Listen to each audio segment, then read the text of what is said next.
Assalamualaikum warahmatullahi wabarakatuh. Kembali lagi dengan saya Dewi Firmania dengan NIM 001 nomor akuntansi A 2019. Di sini saya akan menjelaskan mengenai materi bab 5 Sistem Informasi Manajemen mengenai sumber daya komputasi dan komunikasi.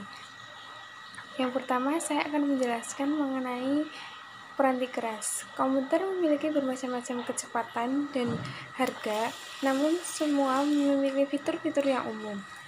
Namun, komputer besar yang menjalankan kebanyakan operasi komputer untuk sistem informasi tersentralisasi tersebut sebagai komputer mainframe.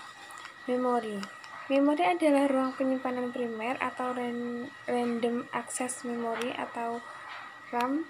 Memori juga merupakan alat penyimpanan data yang rentan karena isinya akan hilang ketika daya komputer dimatikan. Yang selanjutnya adalah ruang penyimpanan. Ruang penyimpanan untuk komputer muncul dalam banyak bentuk media yang berbeda, yang masing-masing memiliki karakteristik yang berbeda dan menjadikannya lebih sesuai untuk tugas-tugas tertentu. Ruang penyimpanan dapat berbentuk tetap atau dapat dilepas.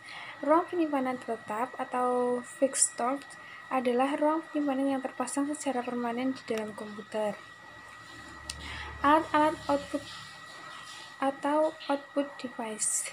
Dua alat output yang paling dikenal adalah layar komputer yang terkadang disebut monitor dan printer. Telepon seluler dengan pesan atau video interaktif. Telepon seluler memiliki fitur-fitur yang lain yang membantu fungsi-fungsi bisnis. Selain fungsi utamanya untuk menelpon, mengirim pesan, bisa juga menyimpan daftar kontak, email, catatan, dan banyak. Telepon seluler cerdas. Telepon seluler dianggap sebagai telepon cerdas atau smartphone ketika ia menjalankan pekerjaan-pekerjaan yang biasanya dihubungkan dengan komputer mikro. Dan selanjutnya adalah GSM. Adalah protokol yang paling banyak digunakan di Eropa, Asia, Afrika, dan Australia. Penggunaannya di Amerika Serikat dimulai pada tahun 2002 dan mulai menjadi standar di negara tersebut. Telepon GSM menciptakan suatu koneksi yang benar-benar global. Jaringan rumah. Jaringan komputer rumah telah sama populernya seperti perusahaan TV kabel dan perusahaan telepon yang memasarkan modem untuk koneksi internet broadband. Jika Anda memiliki TV kabel, Anda mungkin dapat memberi sebuah modem kabel sehingga Anda dapat mengakses internet melalui kabel yang membawa sinyal ke TV rumah Anda. Yang selanjutnya adalah keamanan komputasi rumah. Banyak orang yang telah menggunakan komputer mikro selama bertahun-tahun dan tidak pernah memikirkan masalah keamanan. Tiga aspek keamanan memiliki arti yang penting bagi komputer yang Anda pergunakan di rumah dan di tempat kerja, yaitu update sistem informasi, virus, dan software. Keamanan bagi sumber daya sebuah organisasi seperti server web, basis data, dan jaringan hendaknya menjadi tanggung jawab dari para profesional sistem informasi. Tetapi Anda tidak perlu menghubungi komputer. Yang selanjutnya adalah hacker.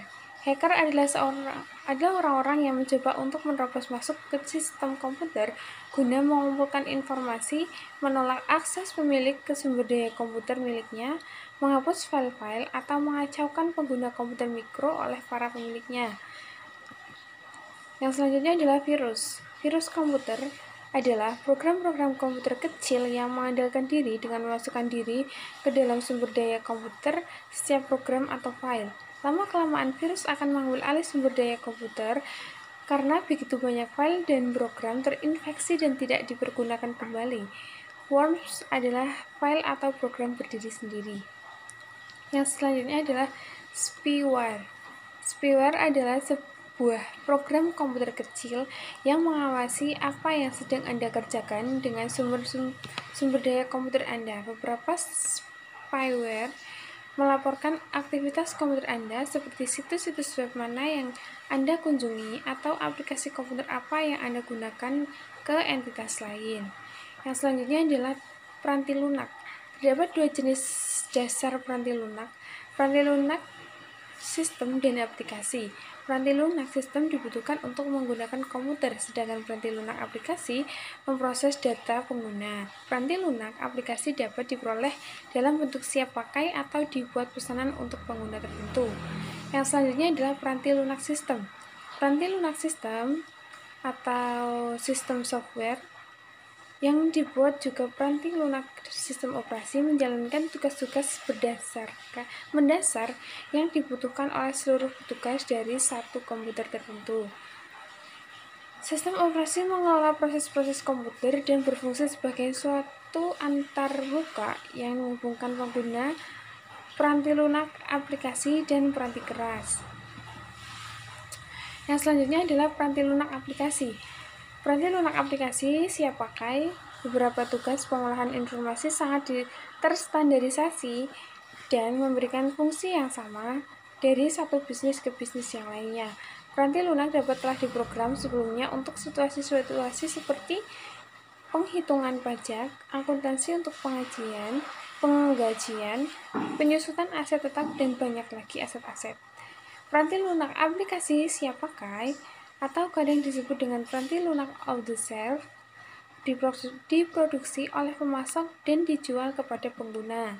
Peranti lunak siap pakai memiliki dua keuntungan penting. Yang pertama, peranti lunak siap pakai telah langsung tersedia. Peranti lunak siap pakai lebih murah daripada peranti lunak khusus. Peranti lunak aplikasi khusus terkadang sebuah organisasi memiliki operasi yang unik. Dalam kasus-kasus seperti ini, bisnis mungkin memiliki programmer atau sekelompok programmer kesulitannya sendiri yang menulis peranti lunak memenuhi kebutuhan.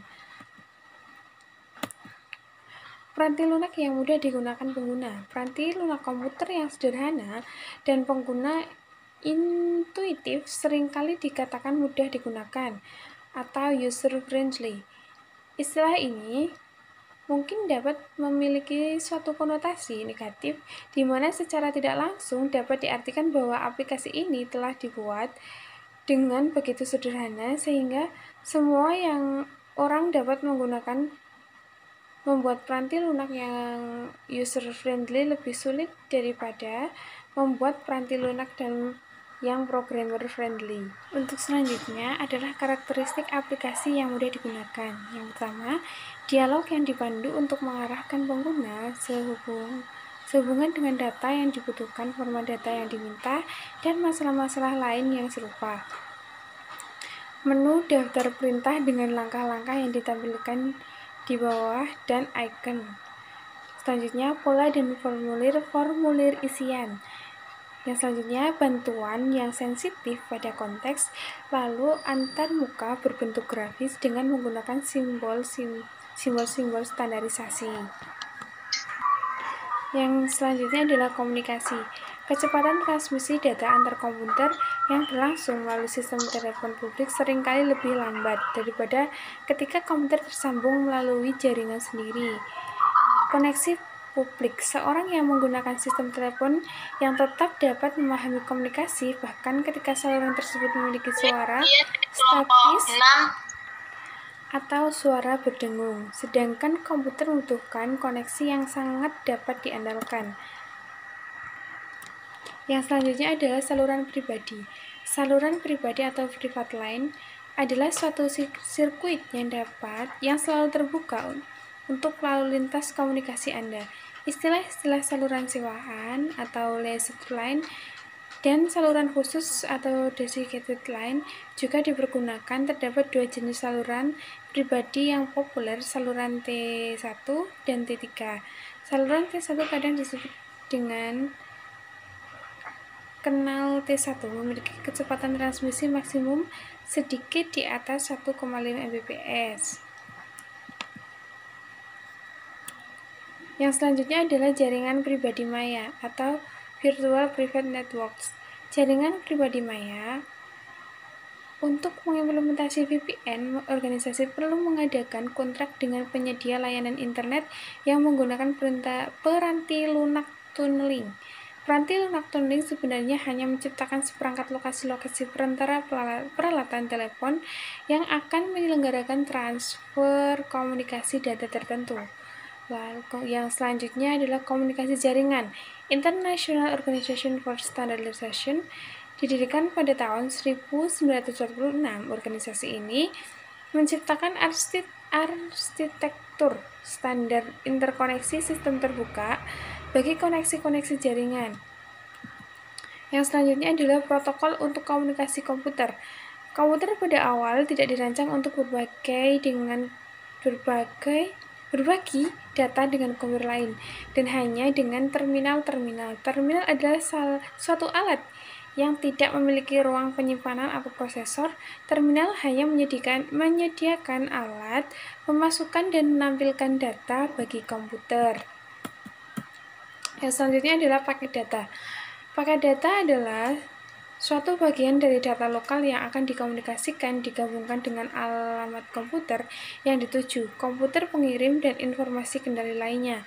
Salah satu protokol pengganti paket atau paket switching protokol yang lebih penting adalah yang merupakan singkatan dari Transmission Control Protocol atau Internet Protocol.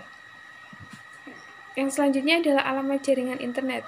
Untuk menjalankan paket-paket melalui jaringan, setiap komputer yang menangani paket data harus memiliki satu alamat yang unik. Ketika menjalankan paket-paket ini di internet, maka akan dipergunakan alamat IP. Alamat IP adalah 4 bagian sekumpulan angka yang masing-masing antara 0 hingga 225 yang dipisahkan oleh angka. Selanjutnya adalah jenis-jenis jaringan. Memahami bermacam-macam jenis jaringan merupakan hal penting karena masing-masing dapat memainkan peran yang berbeda di dalam strategi komunikasi perusahaan. Bermacam-macam jenis jaringan secara efektif dapat membagi komunikasi. Yang selanjutnya adalah jaringan area lokal. Jaringan area lokal atau local area network adalah sekelompok komputer dan alat-alat lainnya seperti printer yang terkoneksi oleh satu media yang sama. Jaringan area metropolitan dan jaringan area luas. Jaringan area metropolitan atau Metropolitan Area Network adalah salah satu jaringan yang memiliki batas jarak fisik sebesar kurang lebih 30 mil.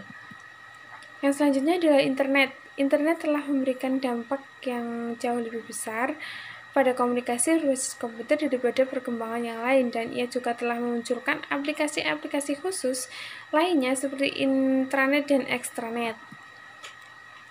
Yang lalu selanjutnya adalah konvergensi komputasi dan komunikasi. Alat-alat komputasi dan alat-alat komunikasi kini saling menyertakan fitur-fitur yang dimiliki di antara keduanya. Kemungkinan yang ada dibatasi oleh usia baterai, kecepatan komunikasi dan keamanan, ukuran tampilan dan keyboard, serta imajinasi pengguna. Yang selanjutnya adalah Voice over Internet Protocol adalah perlewatan komunikasi suara melalui internet laksana komunikasi digital. Banyak pengguna menghubungkan port dengan satu fitur tambahan yang dapat dibeli jika mereka menggunakan modem kabel. Demikian yang dapat saya sampaikan. Saya akhiri. Wassalamualaikum warahmatullahi wabarakatuh.